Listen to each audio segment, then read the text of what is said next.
Koggala Lake River and Sea Assimilation. Near Galle, about 20 minutes away in Koggala Lake, this is the lagoon that was connected to the sea a few years ago by a small rivers and canals to protect the nearby village from flooding. The special feature here is the mixture of a fresh and salt water which provide a home for countless animals. This is a fascinating ecological system stretching for miles in and around Koggala Lake, which is used by both animals and humans alike. Continue on go the lagoon, which is simply beautiful and impressive. All around are small islands and a green nature that frames the calm waters. While we are sailing around the lake, different species of birds, monitor lizard, crocodile are also fish inhabited in this lake. Koggala Lagoon, located in a Gala district of southern Sri Lanka, is a natural marvel with surface area of 7.27 square kilometer. Situated just 110 kilometers south of Colombo and adjacent to the Indian Sea. This lagoon is not merely a geographical feature, it's a hub of biodiversity, culture, and human life. Its delicate balance of fresh and salt water creates a thriving ecosystem enriched by its connected to small rivers and streams. The lagoon's single outlet, a Pol-Oya Canal, links it to the sea, forming a vital conduit for water flow and ecological harmony. The lagoon is adorned with 8 small islands, each unique in its ecological and cultural significance. Lush mangroves encircle these islands, their intervening roots serving its nurseries for countless fish species and shelter for crabs, oysters, and barnacles. These mangroves are not merely a plants, they are lifeline, anchoring the lagoon's ecosystem and protecting it from erosion. The lagoon is also a sanctuary for wildlife. Its water surrounded inhabitants are teeming with life, including monitor lizard, crocodile, and variety of birds. Tourists and researchers alike are drawn to this natural haven, where the interplay of land and water nurtures an extraordinary range of flora and fauna around. Around 10 mangrove species, many of them endemic to Sri Lanka, can be found here, providing critical habitats and stabilizing the lagoon's shore.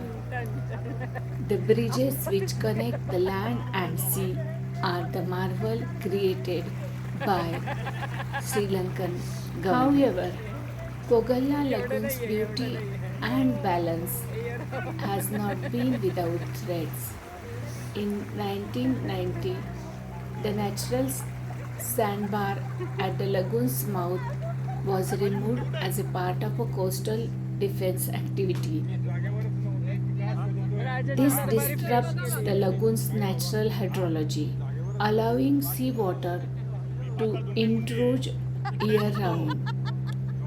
The increased salinity drastically alters the ecosystem, threatening freshwater species like Malpuluta, Cretseri, Itroplus suratrenis, shrimp population decline, and fishermen, once reliant on the lagoon's abundant resources, found their livelihood at risk. Even the traditional silt fishing, a practice unique to Sri Lanka, became less viable as fish shoals drowns. The bridges between this wonderful ecosystem and the cave's natural form are the hidden places for crocodiles. The lagoon's economical imbalance also poses structural challenges. Without the natural sandbar, erosion near the Kathalua bridge increased, prompting the construction of grounds to protect the bridge from wave damage.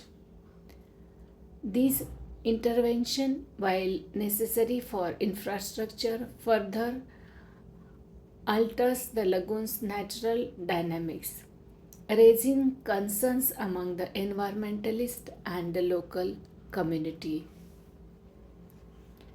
In response to this crisis, significant con- conservation efforts began in 2013. The grounds system was modified to allow the natural flushing of water. The next stop to visit is a cinnamon island, and we learn how the cinnamon is prepared.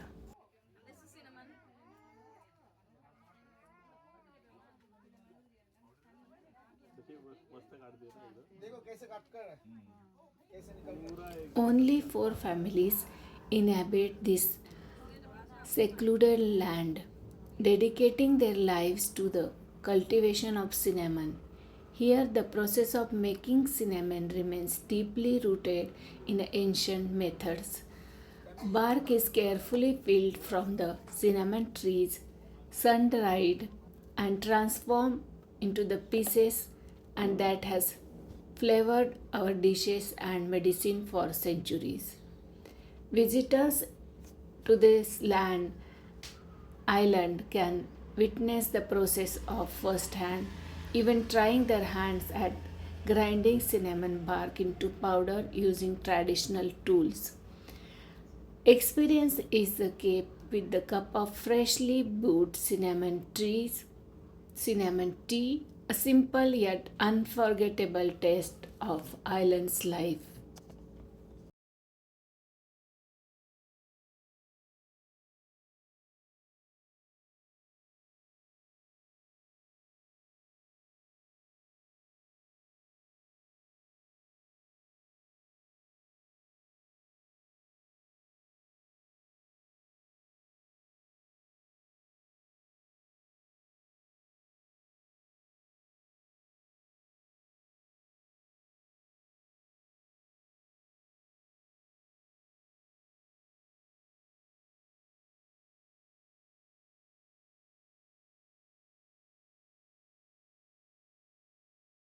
Along with the narrow forest path or a natural staircase of mud and rocks, we reach on a small hut where a local already greets us friendly.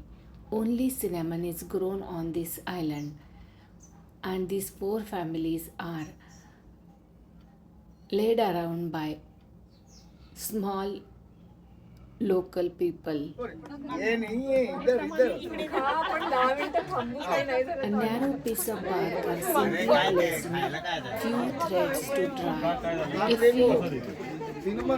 leave them for the 120 days, they automatically go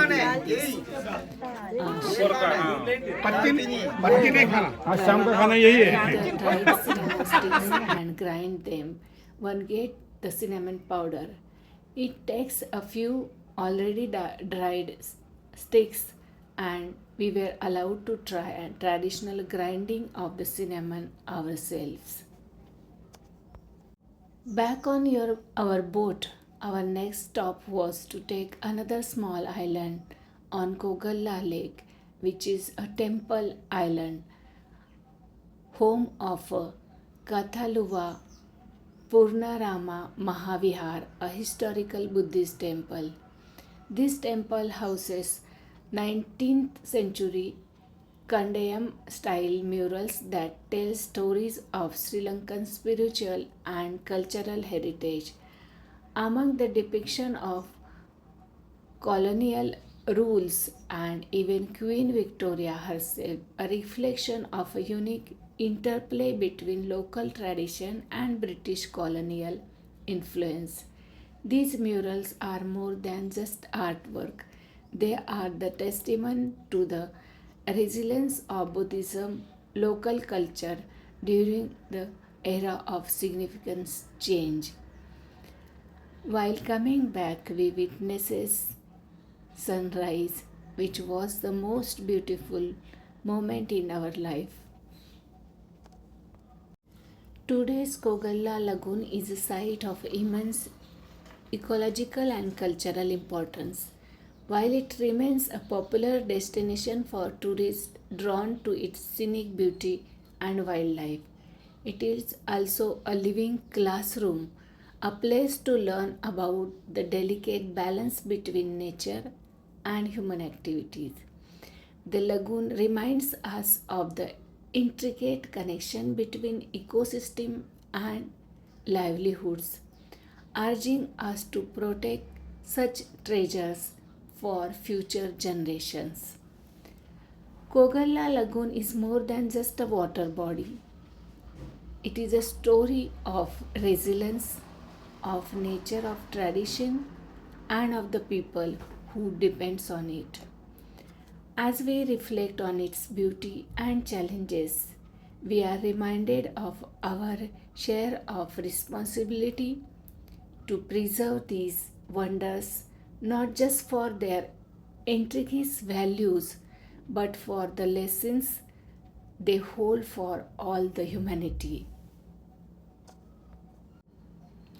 It reminded me where river meets the sea. A river whispers, winding free, its journey ache through land and tree and sky, born in the hills with a song to sing. It gathers life from every spring. Though valleys deep and fields so wide, it carries a dream upon its tide. It twists and turns, a restless stream. It twists and turns, a restless stream, chasing the ocean, chasing a dream. At last, it finds the ocean's embrace. At last, it finds the ocean's embrace, a timeless meeting, a sacred place, salt and water in a swirling dance. Salt and water in a swirling dance, a union forged by nature's chance. A union forged by nature's chance, here it tides, currents play, making the end of the river's way. Yet, in this end, a life is spun. For what had joined cannot be undone. What had joined cannot be undone. Mangroves rise where the water blends. Mangroves rise where the waters blend, a cradle of life where journeys end.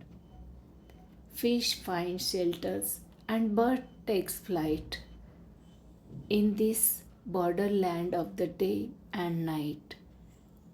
Borderland of day and night where the life's born. Where river meets the sea, where river meets the sea, a river whispers winding free.